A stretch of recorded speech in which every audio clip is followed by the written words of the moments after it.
MDM ॲप्सवर जर विद्यार्थी संख्या व्यवस्थित घेत नसेल, विद्यार्थी कमी जास्त झाले असतील तर आपल्याला सर्वांना एनरोलमेंट टॅबवर जाऊन त्या ठिकाणी विद्यार्थी अपडेट करावे लागते।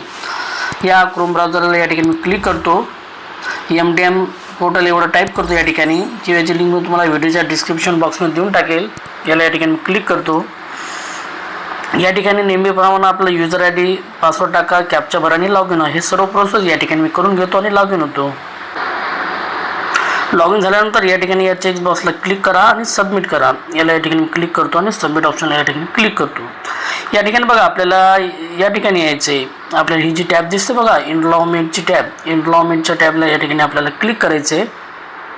या ठिकाणी मी क्लिक करतो आणि बघा आता चालू शैक्षणिक वर्ष सुरू झाल्यानंतर बघा आता सध्या विदर्भ वगळता इतर विभागामध्ये शाळा सुरू झालेल्या आहेत आणि MDM ॲप्सवर जर विद्यार्थी घेत नसेल किंवा आपल्याला एनरोलमेंट टॅबवर या ठिकाणी विद्यार्थी अपडेट करावंच लागते। या ठिकाणी माझा एकही विद्यार्थी या ठिकाणी दाखवत नाही, तर या ठिकाणी आपल्याला विद्यार्थी कमी जास्त झाले असेल तर या ठिकाणी आपल्याला भरावं लागते। तर बघा अपडेट आणि फायनलाइज ही जी टॅब दिसत नसेल तर आपल्याला या ठिकाणी रिक्वेस्टची टॅब असते। रिक्वेस्टला या ठिकाणी आपण रिक्वेस्टला क्लिक केलं की ते तालुका लेवलला जात असते, तिथून ते अप्रूव्ह होत असते। मात्र या ठिकाणी माझं अपडेट आणि फायनलाइज हे दोन्ही बटन या ठिकाणी दिसत आहेत।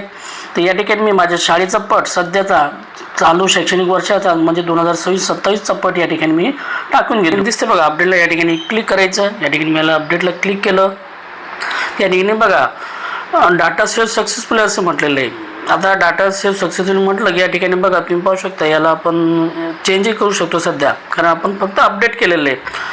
आणि डाटा सेव्ह अपडेट केलं की त्यानंतर आपण MDM ॲप्सवर जाऊन तो विद्यार्थी त्या ठिकाणी तो घेत असतो। कमी जास्त विद्यार्थी झाले, सध्या कमी जास्त विद्यार्थी होत असतात म्हणून सध्या अपडेटच करायचं।